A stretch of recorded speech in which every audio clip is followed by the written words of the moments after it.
Žinai, Daiva, pagalvojau senokai kepėm kažką iš filo tešlos, nes čia būna tokie receptai nenuvilintis niekada. Nereikia jokių tešlų maišyti, minkit, tiesiog sutepi sviestu, įdedi įdarą ir iškepi. O įdaras kokio gerumo? Šito pyrago vinis. Toks senovinis plikytas kremas su citrina, su vanilė. Aš turbūt niekad nesuvalgius filo tešlos su plikytu kremu, taip skaniai jaučiasi citrina. Taip. Žiauriai gerai. Cinamono prieskonių šiek tiek. Labai gerai. Viskas, ko reikia tobulam desertui. Tai yra lengva pagaminti ir labai skanu valgyti, tiek šilta, tiek šalta. Ir čia tas toks desertas, man atrodo, kur gali daug suvalgyti. Tai reikėtų daug išsikepti. Reikia išbandyti, ne? Einam gaminti? Gaminam. Maistas nėra tik maistas. Tai atradimai, tai patirtis, tai šventė. Gardus maistas gimsta iš meilės, nes jūs nusipelnote geriausio. Mums gaminti yra šventė. Tai pradėsim nuo to, kad įsijungiam orkaitę. Ypatingai tiepas, kaista šiek tiek ilgiau, 180 laipsnių ventiliatoriaus funkcija.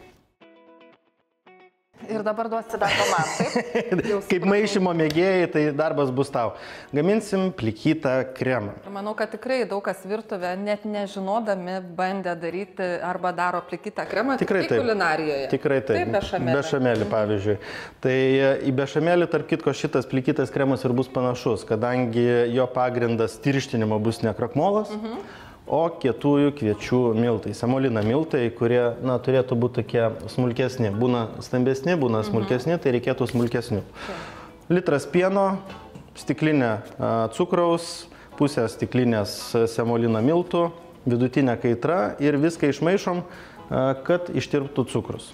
Žodžiu, užvirt dabar nereikia. Nereikia, bet norėjau klausti, ar galima į šaltą pieną pilti, ar reikia pašiltą? Taip, į šaltą, nes šaltam piene lengviau užsimaišo miltai. Kol tu maišai, aš paruošiu kiaušinių tokia kaip masė. Tai reikės vieno viso kiaušinio, 3 kiaušinio trynių ir juos sumaišyti su šaukštu kukurūzų krakmolu.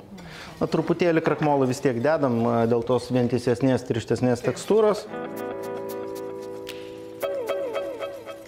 Ištirpo? Jau ištirpo, šilta. Gerai. Kol kas čia perkeliam puodą, sudėsim likusias kremo dalis. Pirmiausia, kiaušinis su išmaišytų krakmolu. Tu maišyk, aš po truputėlį pilu per sietelį, dėl to, kad gali būti kažkoks kiaušinio likutis, krakmolo gabalėlis, dar kažkas, tai kad būtų kuo vientisesnis kremas. Taip. Ir citrinos žievelė. Pusės citrinos žievelės turėtų pakakt. Galima būtų ir laimo, ir apelsino žievelė. Žodžiu, skonį kremui galit suteikti kokį tik tais norit. Galima cinamoną įdėti, bet cinamoną mes paskui kitur panaudosim. Tai. Na, iš tikrųjų, aš norėčiau pasidžiaugti, kad mūsų žiūrovai vis dažniau atsiunčia pasidalina rezultatais, kaip jiems pavyksta pagaminti pagal mūsų receptus. Ir matom, kad vis daugiau eksperimentuoja, nes tai labai smagu. Kai yra paprasta, tai tada netai baisu naudoti ingredientus įvairesnius. Gerai, žievelė. Išmaišom. Žinoma, kaip be vanilės. O aš norėjau sakyti, ar mes vanilę dėsim ar cinamoną? Vanilę. Reikėtų šaukšto vanilės ekstrakto. Jau kvepiam. Ir dabar gražinam puodą ant kaitlentės, padidinam kaitrą iki aukštesnės nei vidutinės ir pradžioj, kol nepradeda garas kilt, gali ramiau maišyti, bet kai jau pradeda garas kilt, maišom vis intensyviau, kad neprisviltų. Ir greitai tirštėti jau pradės. Tikrai taip. Tai mums reikia, kaip aš sakau, iki 3 sprogusių burbulų. Kai jau bus tai tada jau viskas.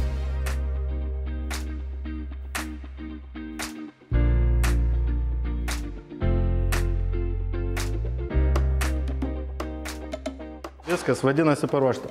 Aš tau padėsiu, tai jau viskas. Maišyk toliau. Kai jau pasiekėm tinkamą konsistenciją, puodas vis tiek yra labai karštas. Yra du variantai. Vienas, toks nelabai fainas, tai reikia viską perpilti į atvėsintą puodą. Tiesiog nuėmam nuo kaitros ir dar kokią minutę maišom. Nes per tą laiką puodas atšąla nuo šalto paviršiaus ir tada jau tikrai kremas nebeprisvils. Tai čia šitas variantas toks, sakyčiau, priimtinesnis. Pabaigoj 2 šaukštai, 2 geri šaukštai 50 gramų sviesto. Įmaišom ir tai duoda tokią šilkinę tekstūrą. Ir šiek tiek dar... Riebesnė tokia riebalėlio. Sviestų košės nepagadinsi, ne? Gerai, super. Manau, kad čia viskas gerai. Ir dabar galiu atidėti šoną ir... Tikrai taip.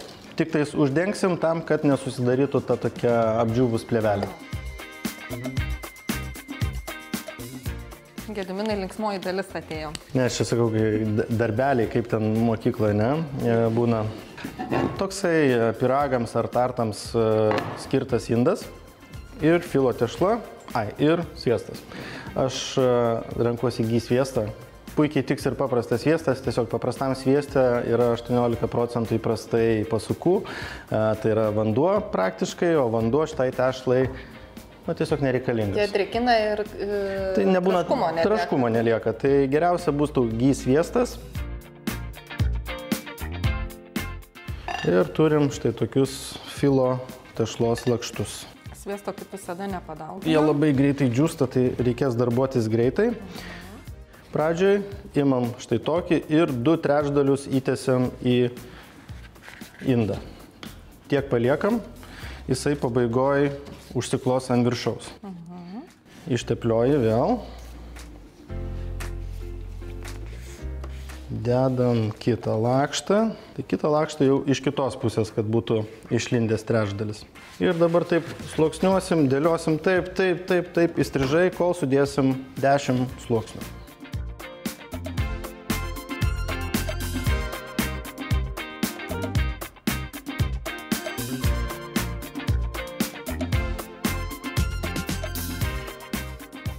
Dedam paskutinį lakštą, dabar jau nebereikia. Čia į vidų sviesto nebetepam, bet pilsim kremą. Taip, verčiam visą kremą. Taip, kiekvieną. Viską. Lašelį, gabalėlį. Dabar šiek tiek išlygink. Ir darysim atvirkštinį procesą. Tai dabar paskutinis lakštas, kurį buvom užvertę, verčiam atgal. Galima paskutinius 2, sakykime. Ir šiek tiek pašlakstom su sviestu. Ir būtinai paliekam palamdytą, kad jisai traškėtų. Taip, būtent tie oro tarpeliai vėliau palieka tokį didesnį traškumą. Pasistenk kraštelius kuo labiau aptepti, kad patektų sviesto ir ant pirštų ir iš ūgų. Visur. Žodžiu, čia bus traškus, kaip dabar labai visi mėgsta, pyragas. Taip, ir dar pas mus liko keli lakštai. Viskas, kas liko, tepk sviestu. Ta, kai ištepėjai, suglamžyk ir dėk ant viršaus. Tiesiog, kaip nori. Klausyk, čia visa gėlė gaunasi, nereikia net cukrinės masės gėlė padaryti. Gerai, tavo rankos riebaluotos, aš įdėsiu kepti. Taigi orkaitė jau įkaitus, 180 laipsnių ir kepsim maždaug 30-35 minutės. Jeigu kepimo metu matot, kad viena pusė labiau skrunda negu kita, taip jau būna namų orkaitėse, kad kažkuri viena pusė dažniausiai labiau kaista, tiesiog drąsiai paimkit ir pasukit formą, kad iškeptų kuo tolygiau.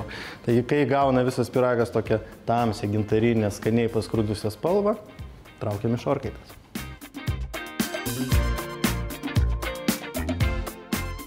Kad desertas būtų desertas? Su padažu. Padarysim sirupą.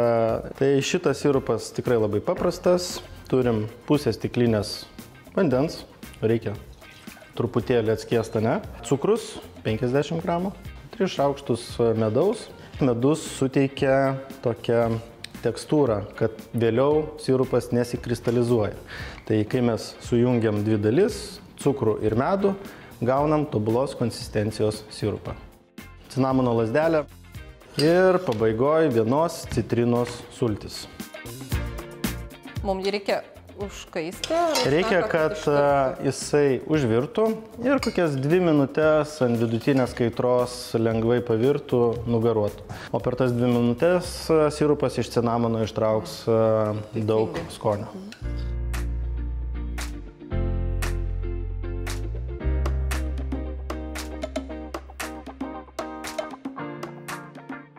Oi, sunku net išimti. Čia tikrai reikia ovacijų, traukiant šitą pyragą. Koks grožis. Iš tikrųjų, po 10 minučių pastebėjom, kad kažkaip per greitai skrunda.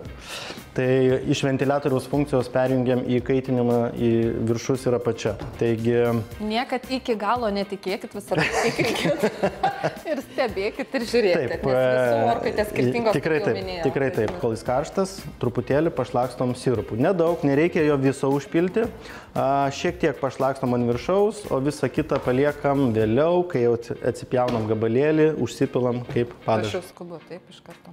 Superinis pyragas, greit pasigamina, galima valgyti šiltą, karštą nerekomenduoju, nes plikytas kremas tikrai bus labai karštas, galite nusideginti. Taigi 15-20 minučių palaukėt ir jau galima pjauti. Žinoma, jis labai skanus ir jau atvėsęs. Visaip kaip skanus, jo. Dabar didžiausia problema, kad vėl reikės laukti, kol mūsų pyragas. Nieko, palauksim. O palaukite ir jūs, nes jau netrukus po pertraukėlės gaminsiu tiesiog fantastiško skonio makaronus, pastą. Šiandien bus pasta.